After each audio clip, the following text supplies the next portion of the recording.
strapped up, and when do you expect to have Naby Keita and Jordan Henderson available again? Sadio looked good in training, to be honest. The last 2 days trained completely normal. So if nothing happens, he is in contention. I learned that word a second ago, actually. And yeah, that's good. We have to see.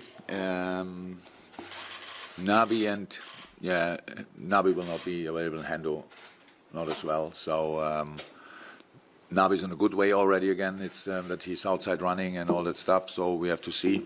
We take it now day by day. We cannot put any pressure in that. So we have to see when he's fully fit. Should not be that long anymore, hopefully. And Hendo got a little hamstring injury in the game, and so how I understood, not too serious, but serious enough that he's not available tomorrow and not at the weekend, and then from that day on, we will count the other days as well. Hopefully, Arsenal or so, he could be back, but for the next 2, not available. You've taken 23 points, as we know, from 9 Premier League games. You've taken 3 points from 2 Champions League games so far this season. Yeah, we still hear the discussion. It makes it 26. Yes, exactly. We still hear the discussion that Liverpool haven't reached top form. So, what more do you believe there is to come from your side? No, it's not that. I understand that 100%. Maybe it's because of one or the other post-match interview of myself that I said things like that. But to be honest, the first job what we have to do is to win football games, and we played really good stuff so already this season. We all compare it always with the best games from the last year, because nobody remembers the average games. It's not that you compare a good game with an average game from last year and you say, oh, that was better. You compare the very best game with the games now. For us, the most important thing is always to win football games, and all the games we won so far, we deserve to win. That's how it is. And in the 2 draws we had in the Premier League, we deserved a point. So, and the game we lost against Napoli, we deserved to lose. So that's how it is, and that's what we have to make sure for the future as well, for the future tomorrow and for all the others. We have to perform, and we have to fight, and we have to do the right things in the right moment. It's not about showing that we can do things similar than we did it in the last year, when you didn't know before the game that it will happen today like this. It's about feeling right, feeling confident. It's about game development. It's a good start, like you score early and then you can use some different space, stuff like that. So far we had, I think, to fight in each game until the last minute. Right, so that's not a problem. So yes, we can do. Of course, how all teams in the Premier League probably can do a lot of things better than we did so far. But I said a few times as well, the basis we created is a really good one, football-wise and point-wise. And now we have to build on that every day, week in, week out. And that's what we try. And we will try that tomorrow again. I'm just going to pause 1 second, Vinny. Whoever's that light is, can we turn it off, please? Possibly flashing light is affecting the television pictures. Is there photographers in the room? If not, can we turn it? Can we have to turn it off? It's not. It's not ours. You got it? Throw it off. Yeah. Thank you very much. There we go. Sorry. Final question. Yeah, how satisfying is it then, that extra solidity that you have this season, and that reliance that you have, that I suppose the confidence that you have now on your side, that it can go out and grind out a result when perhaps not hitting peak? No, that's good. That's the basis for all successful football teams. That's how it is. It should not be easy to score against us. It was never. Even when we conceded more, we had this discussion last year. There was only the percentage of shots on target and in target was much more negative than it is now. We don't concede a lot of shots on target, and that's defending actually. And if the ball goes through, you have a goalkeeper. But what helps, of course. And we had these situations as well where we needed Ali, really, and that's good. On the other side, it's never. We always. It's like last year. I think we spoke a lot about free, fluent football and this, and I never had the feeling it's for granted. So it will happen next day again. So it's exactly the same with our defending solidity, that we don't think it will happen again. It's hard work. We have really to work for it. And what I liked was after the last game, I was not the only one who felt a bit kind of average. Well, we won the game. It's pretty strange. It was influenced in my case extremely by the three big counter-attacks we had, and we didn't finish off one. So we lost the ball in wrong moment. That's why the game was so hectic. If we finish it one of them, then it's done.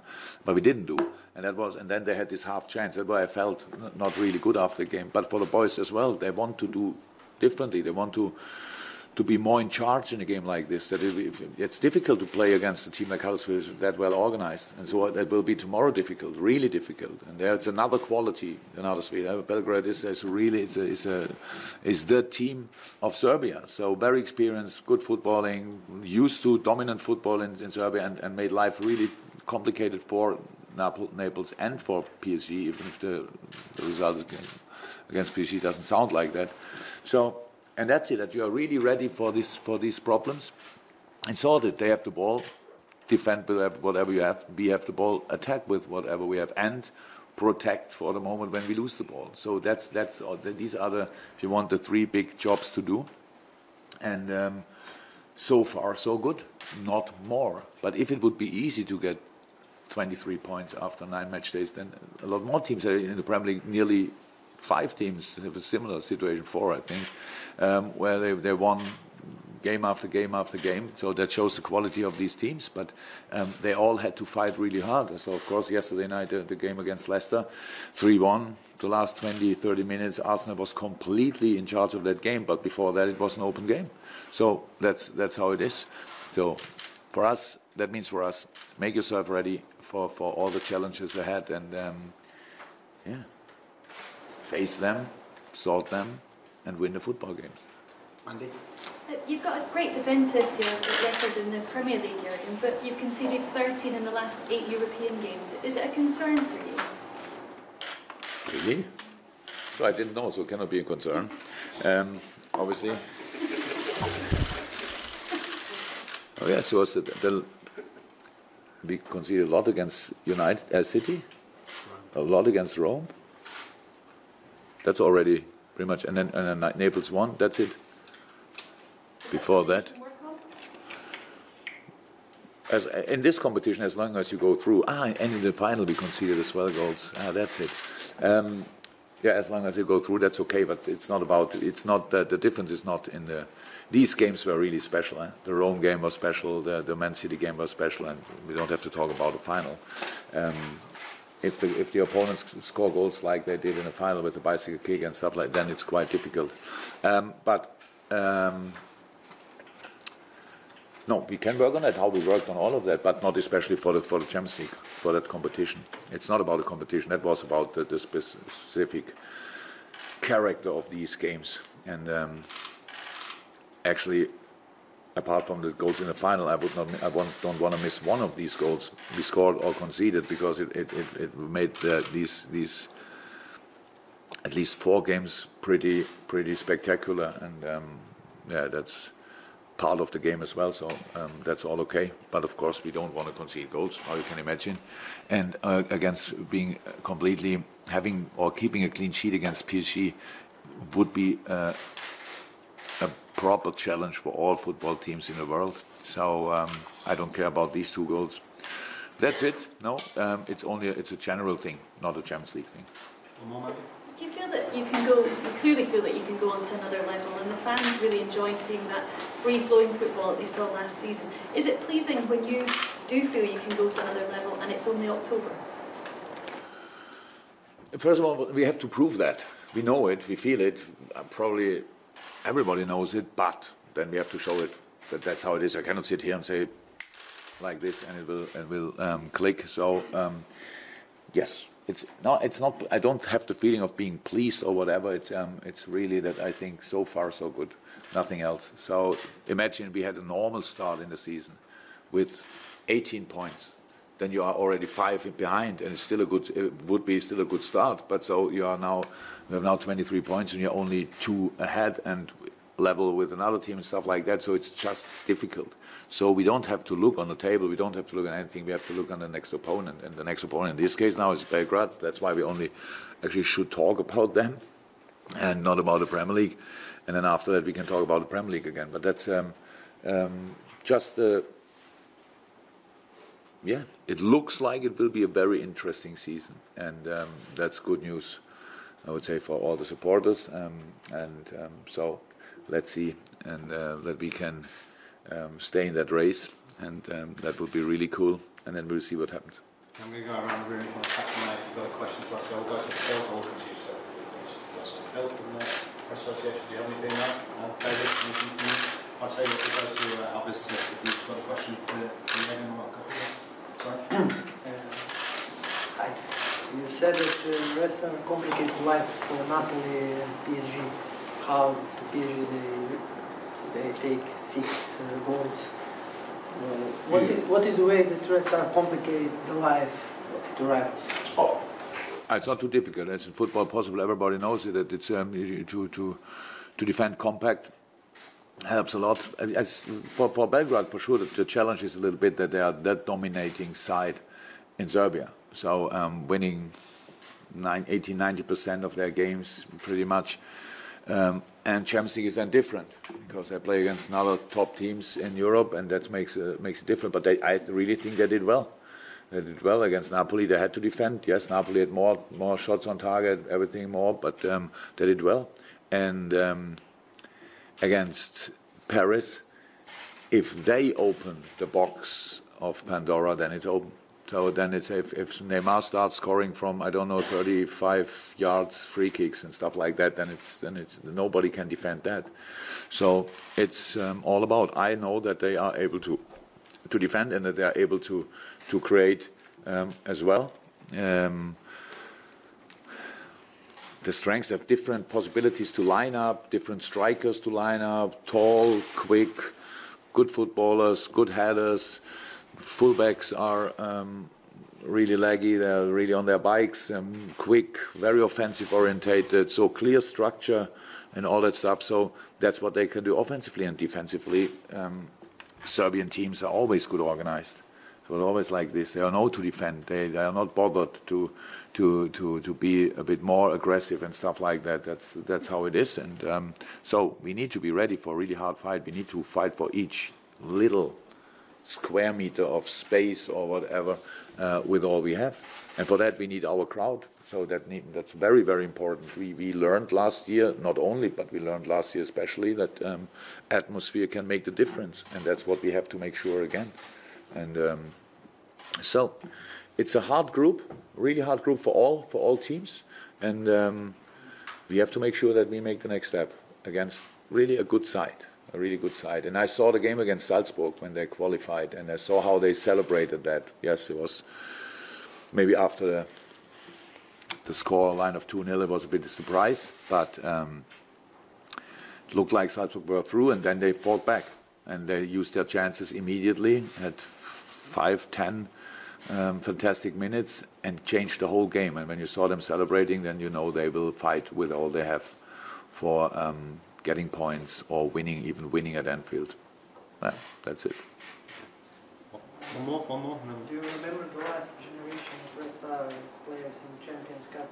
It was against Bayern 91. I know a few. Prosinecki was in that team. Do you remember that team when they eliminated Bayern? When was it? 90? 91. So I was then 23, and it obviously something better to do than watching a Champions League. I saw it 100%, but I saw since then a few games. But it was an outstanding team.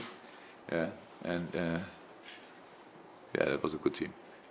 Last 2 questions. Dave, I'll come to you last. Gentleman there in the... Hello, first of all, regards from the Serbian press that arrived a bit earlier. How much do you know about the Red Star team? And you know that Marko Marin, one of the most experienced players of Red Star, didn't travel. He won't be in the plane. So how does that reflect now maybe on your tactic or something that you were preparing? That Marko is going to go. I know Marko. He won't be playing. I know. I heard about it. But I know him since he was at Frankfurt. I lived in Frankfurt when Marko came through the academy of Eintracht Frankfurt. So he was an outstanding player. So I follow his career since then. Yes. Is he injured or why is he not on the plane? He's injured. He missed the last 2 games in the cup and in the league, so he has some injury. Yeah. Yes. No. That's a tactic. Yeah. Leaving Marko Marin out, that's an interesting tactic. So what do I know? So it's like we saw 3 games. We had focus was mainly on the 2 Champions League games because that's and the Partizan game, to be honest, against in Belgrade. So. And I know that I have no clue which lineup they will choose because they have the opportunity. They change the last 4 as often as possible, stay the same. I would say goalie, 3 midfield, and then up front they have opportunities, obviously, and use them. So whatever they want to do, I don't know in the moment. How could I know? So and that's makes it always interesting, of course. But from whoever they line up, they are a top team in Serbia, and that brings them in with confidence. So that's how it is. They are used to win football games. That's how it is. And we have to make sure that they cannot come in that mood. So that's it.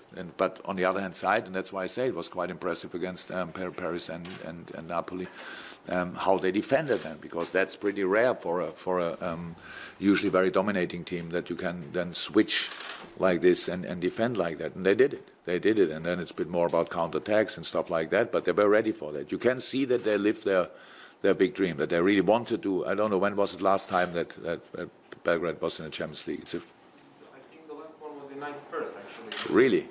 So that's long. That's long. So and then now this generation came through, and in a very exciting game from actually a situation 2-0 down at Salzburg. They played really well that day, Salzburg. So it was, and then they came through, and that's this kind of miracle. And now they want to extend it. That's how I would try to motivate my boys if it's about that. So, and I'm pretty sure they will do it the same way, and that makes it dangerous. But on the other hand side, whoever would come tomorrow night, it's a home game at Anfield, and we want to win it. We are not sure if we can, but we will try everything what we're doing. It's not the nicest thing to do to play against us, to be honest. It's not that it feels like holiday. It's exactly what we have to make sure again, and make a proper fight of it, because Belgrade will fight 100%. And we have around about 30 hours time to prepare that, and that's what we will do. Final question, David. Yeah, a bit of an unusual situation with no one travelling, fans being allowed into the stadium tomorrow. Have you experienced anything like that? And how do you think it might affect things having even more Liverpool fans there? No, when I was a player, I played in empty stadiums, and they were not banned. They only were not interested in the football we play. Yeah. So no, a stadium full of only one crowd. I never experienced. But I would say, because the support here is in England is different, especially in Anfield is different. We don't sing against another crowd. It's not they say that and we say that. It's a little bit like that, but it's more you follow the game and you support your team. And if you have a bigger number, and cool. And that's of course not nice for the people from Belgrade, but we have no influence on that. So we would have had no problem if Belgrade fans would have been here. We still would have had a fantastic atmosphere. But that's all about that we are really tomorrow really together. Because we have the same. It's not that we are now the most experienced team in Champions League only because we came last year to the final. We are still pretty fresh in comparison to a lot of other teams in that competition. And we have to make sure that this one advantage, what we can have in our home games, our crowd is there 100%. That's it, and that's what we should make sure. I'm pretty sure we are ready, but only a little reminder for all of you on your toes. And then it will be difficult for Belgrade, and that's the first job to do, to make it difficult and uncomfortable for the opponent. Okay, guys, Trent will be in very shortly. If you could remain here for the other guys, we'll see outside. Okay, thank you very much. Cheers. Thank you.